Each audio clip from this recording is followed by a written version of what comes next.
Hey, this is going to be a quick video on making a texture for your terrain painter, gravel path, and I thought this would be a good one. I was going through my textures.com website I like to get my free textures from. You can make an account and get up to 15 free downloads a day. This gravel path here is what I am going to make, and with the free downloads you can get up to like a 1024 by 1024 image. Now I don't need all these because the terrain painter does not use the PBR materials, and really I really don't need this normal map, but I'm going to use it anyway. I can just make my own, but I'm going to get this one and I'm going to get this one to use, which we're going to end up going into one of these slots here. So in the let me just close the program, reopen it, so it's if you were doing this or following along, you could do the same thing. Alright, where I downloaded them to, I'm just going to take and drag and drop them right into the first one anyway. I'm going to drag and drop it into there, and it is a TIFF file, so I want to make it a DDS, and I don't have to do anything to it. I can do like an enhanced filter and an unsharpened mask to kind of help that low resolution image a little bit more. So now I'm going to export it, and I'll put all these in my level. They're going to go in the art terrain folder. That's where your terrain painter will be looking for all the terrains. You can put them somewhere else, but then you'll have to navigate to that folder every time. It's a pain. It's not fun. After a while it gets pretty aggravating. So I'm going to pick DDS. Gimp is a free program that can export DDS in the 3 formats that the game recognizes for the different types of materials. So with those 3 types of materials, the compression types for anything that is not transparent will be a BC1. Anything that has a transparency, which you're probably not going to use on a ground model, a ground paint, will be a BC3, and any normal map will be a BC5. So this one will be a BC1. I'll tell it to have generate bitmaps. It'll make the file size a little larger, but it won't twinkle and sparkle. Also, it's already the power of 2. I don't have to change the resolution to work as a DDS. If you ever try to load a DDS file and you just see in the game, you just go to load it, and instead of seeing the image, you see this little rectangular box. That means that the file dimensions are not supported. It sees the file, but it's not going to load it. It's got this little bitty triangle in there. So that one's exported. The next one will load will be the normal map, which we don't need this one in there in the layers, so we'll just export this one. Actually, I think I will do an unsharp mask enhanced, which is just a sharpened filter. Give it a little more sharpness. Alright, now export that one.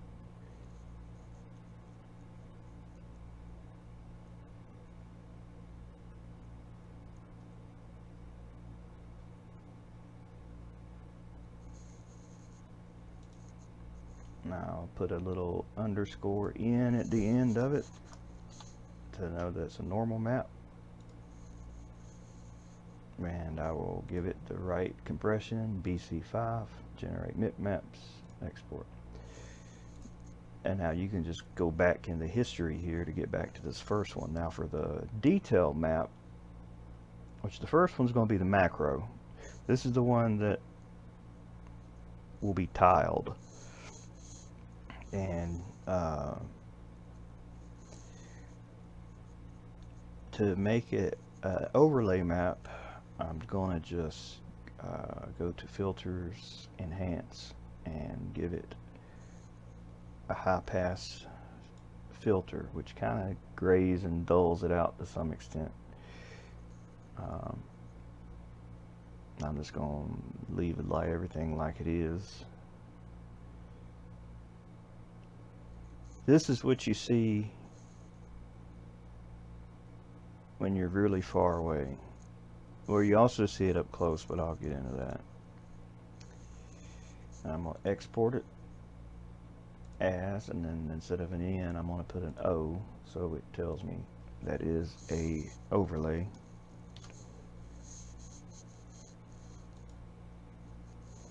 And it's not a normal map, so it should be a BC1. And then I'm going to just go back, and then I'm going to make this, I'm going to do the high pass filter again for my detail map. Did an unsharp mask on it, made it a little more deep, or a little more sharper. And now I will do the high pass filter. This one I'm going to give it more contrast because I want to see good division between the texture, and I'm going to reduce this standard or whatever that division is so that it's more like this. Now I'm going to export this one. I'm going to put a D for detail.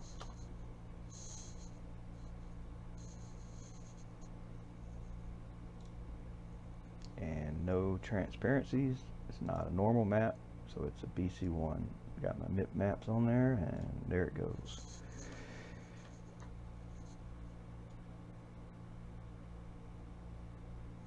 Now, I already made an attempt to make this already, and I already had made all this, so I'll make a new one.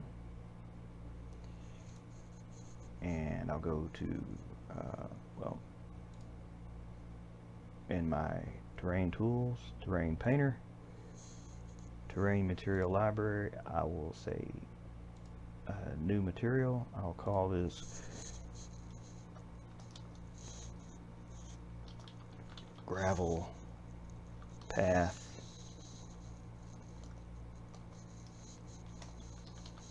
2. I'll pick a ground model for gravel, and here's where we're going to put our 4 maps. The diffuse is the overlay.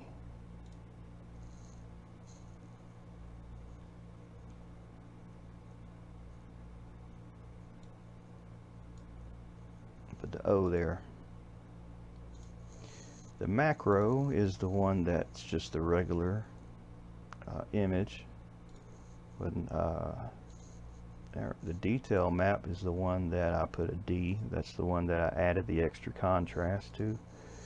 And the normal map is the one with the N next to it.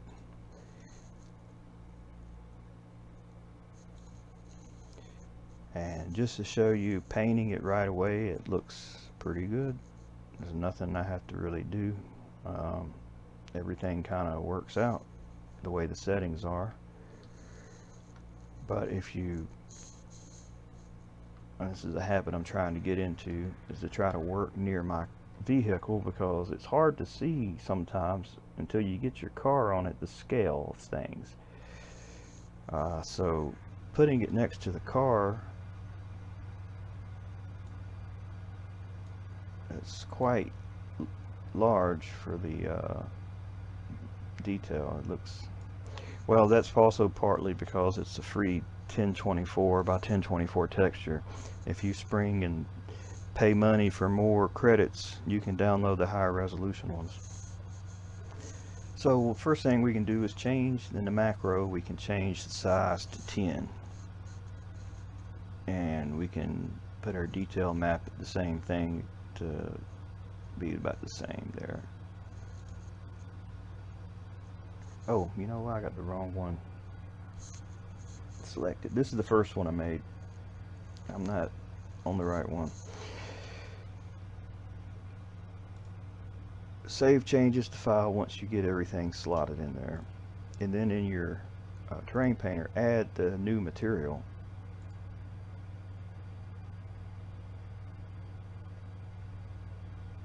Which we call it gravel path 2.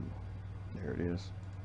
And it'll slot it in there at the bottom, which you can move these up and put these in different places. It won't mess up anything you've done. It's just I try to keep them in a like kind of organized. So, but this is the new one. It looks like the first one really, because it is the first one. It's the same one.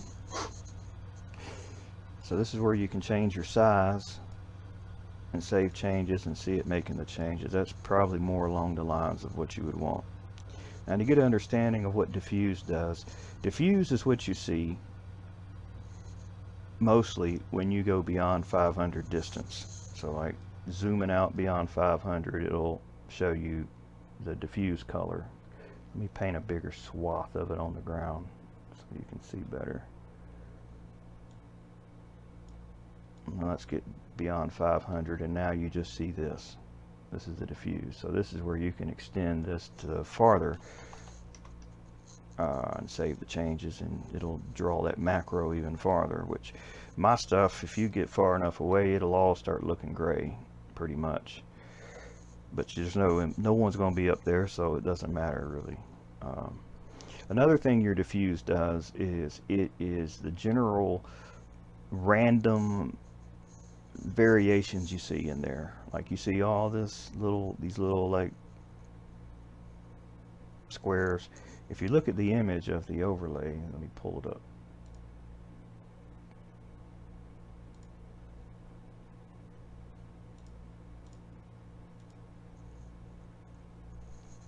You see all this stuff. These are like actually the little squares that you're seeing.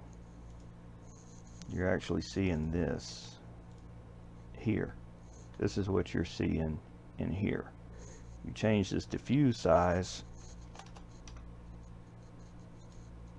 it'll scale it smaller or larger.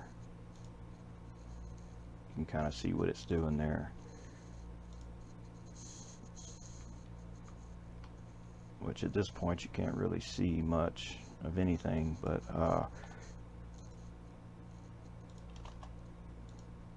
there you can kind of see it change now, getting a little larger. This will help you too have like where your stuff won't have such a tiled look. If you look at like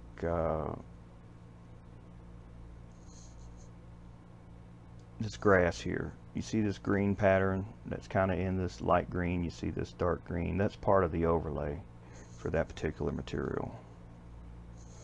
Or like in this street texture I made here, the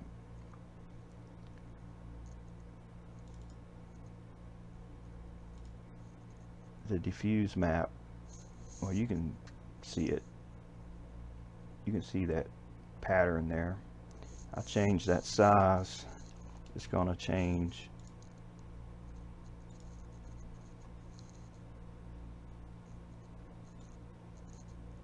See, it changed it. Make it smaller. And it, you know, that's what your diffuse is doing, just so you have an idea. It adds a little, it gives it more variety than if you just have just this texture by itself, which if you don't make it seamless, it's going to tile. Now, as far as tiling, that actually works for this material that we are making here because it's a gravel path. And looking at the actual image of the gravel path, you can see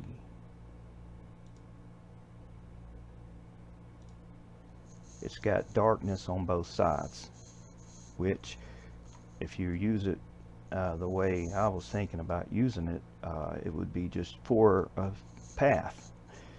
It wouldn't be for a big area. It would be for something like a path where you got something else.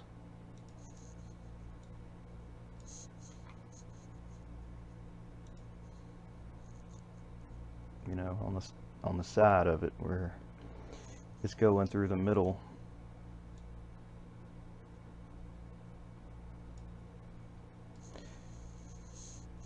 Now the next thing is the tiling, the macro map. Alright, you can make this larger here by changing the macro size, but it also will change the size of those little rocks too. But this is what the macro does. As you change the size of it, it will change how much it tiles that particular material. And you can see how this diffuse is kind of helping, it doesn't get rid of it, but it kind of adds another layer to kind of, you know, make it not so, like if you remove it completely. Well, it didn't really make much difference, did it?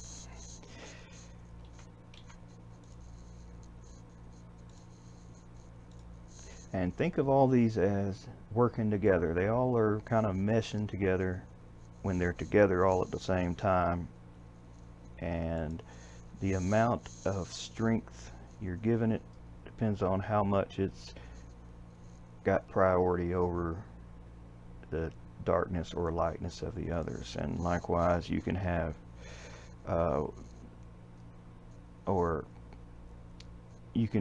like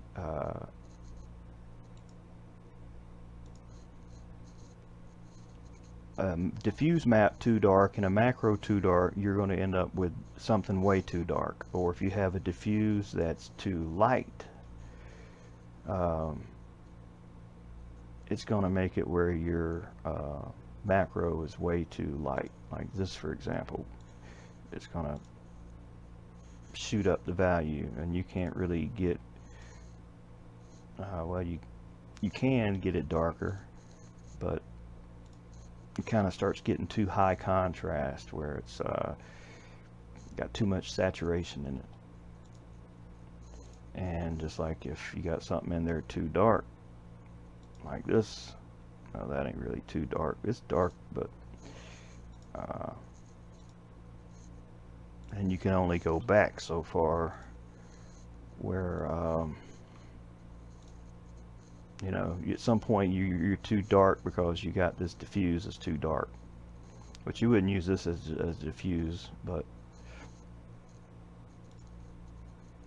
you they start kind of fighting with one another. So you want to kind of have a good blend. Alright, so let's get back to just where we were at a minute ago.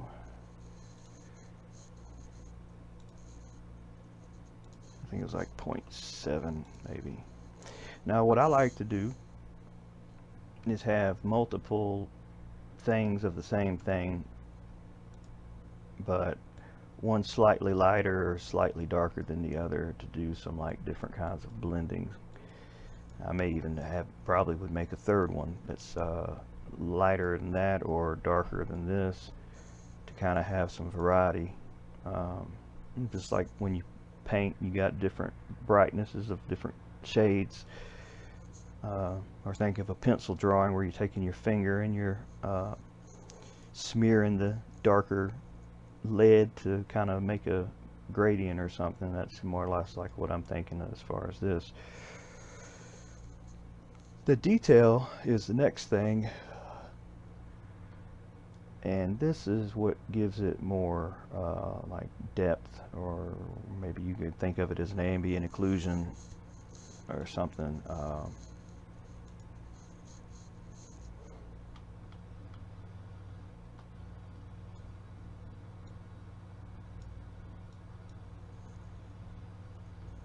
So as I change these, the detail amounts, you'll see where this is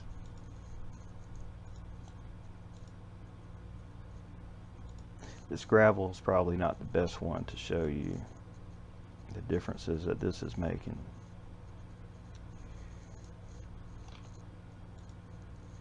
Okay, here we go. I've made this where you almost basically don't see it. So this is what detail map's doing. This is the other layer that's being added to this layer.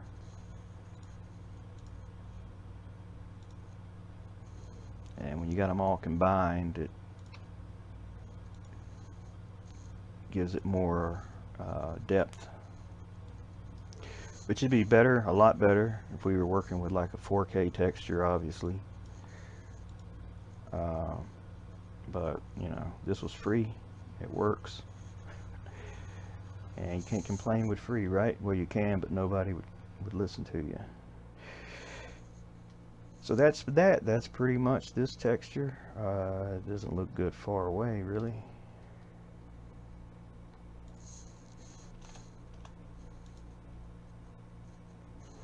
Now, if you want to do where you don't have this seam, what you could do is, like in this program, you can say filters matte tile seamless. You'll still get some, you'll still see some of this repeating, like these dark sections here. What I'll sometimes do, if I know I'm on tile something, I'll use like the clone stamp. I'll hit like control and I'll select an area, and then I'll kind of just duplicating this basically. I'll kind of get rid of some of these obvious elements that I know will be seen once it's tiled. Kind of make it more uniform.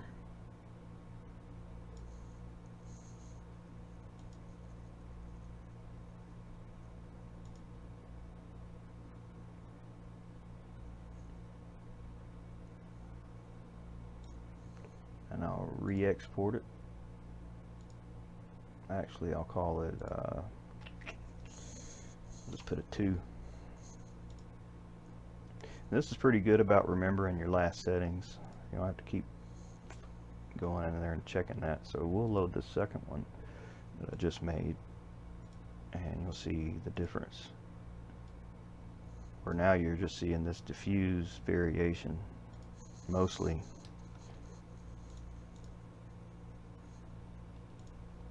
You put it down to 1, you pretty much don't see its effect at all. All you're really seeing is just the influence that shade has on this color. Now, I've seen the developer maps, they'll have a diffuse, or what you call overlay. They'll use like the entire map, like a top view down picture, like for example in the Utah map. Let's see if it's in here, which I haven't really tried to do that yet. I haven't like, see, this is their overlay map, which I actually think this is what works best if you do this, because if you're that far up in the sky, that's what you're gonna see. I'm not thinking really along the lines of this, because I'm not got that far into the terrain textures where I'm really concerned so much about that. But you can see where that would work a lot better for your diffuse map. This means let's pull it up in there, see if I can get to that. I don't know if I can get to that folder from here. I have to move it over to there.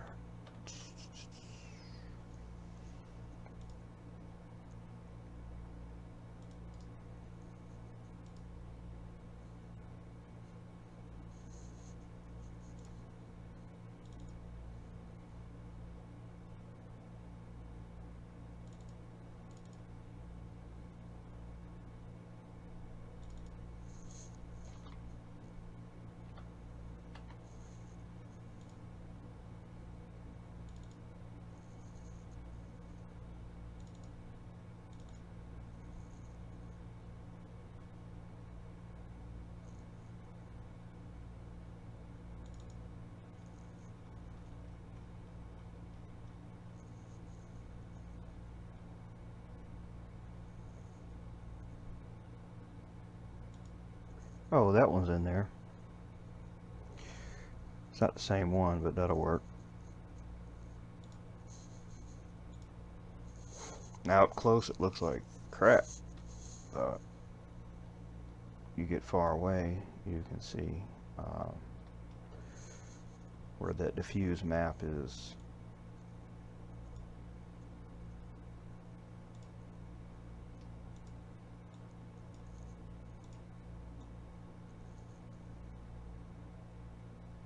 Drawing in that overlay map.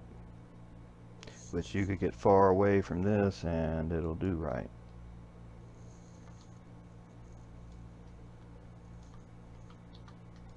You can change the size of it to the size of the, like if this is a 1024 by 1024, or if your map size is 2048 by 2048,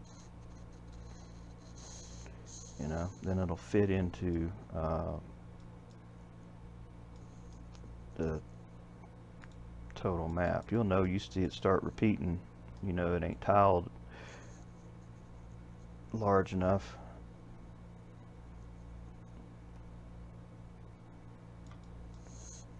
You got it like 100.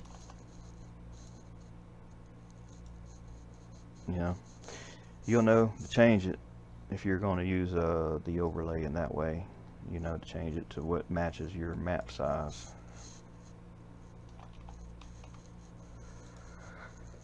Now another thing, I may have already talked about this in another video, but side projection, what you see here. If you got steep walls and you want this image to do right, which you can see that's not really right, you can side projection on the right one. That's not really making a difference on this one.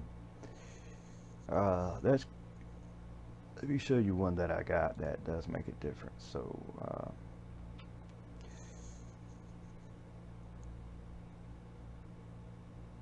Rock Cliff Light. Alright, this is a side projection. If I take off side projection,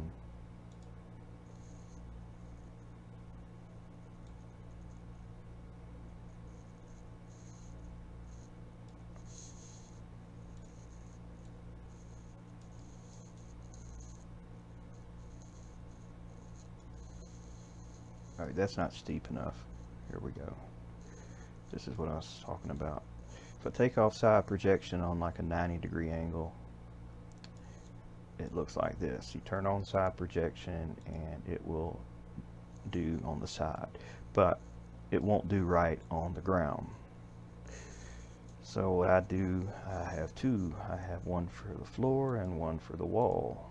So the one on the floor